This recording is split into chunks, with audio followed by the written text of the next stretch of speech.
Privatisation of education ಪ್ರತಿ ಅಕ್ಷರಕ್ಕೂ ಬೆಲೆ ಕಟ್ಟುತ್ತೆ. ಅಕ್ಷರ ಕಲ್ತವಲ್ಲ. ಸಮಾಜದಲ್ಲಿ ಸರ್ಕಾರಿ ಕೆಲಸ ಬೇಕು, ಸರ್ಕಾರಿ ಶಿಕ್ಷಣ ಬೇಡ ಅನ್ನೋ ಮೈಂಡ್ ಸೆಟ್ ಬದಲಾಗಬೇಕು. ಕ್ಲಾಸ್ ರೂಮ್ನಲ್ಲಿ ಬೆಂಚ್ ಸರಿ ಇಲ್ಲ ಅಂತ ಯಾವ ವಿದ್ಯಾರ್ಥಿನೂ ಫೇಲ್ ಆಗಿಲ್ಲ ಸರ್.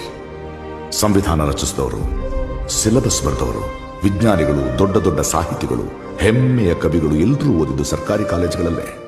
ಸರ್ಕಾರಿ ಶಿಕ್ಷಣ ಇಲ್ದಿದ್ರೆ ನೀವಲ್ಲಿರ್ತಿರ್ಲಿಲ್ಲ, ನಾನೆಲ್ಲಿರ್ತಿರ್ಲಿಲ್ಲ.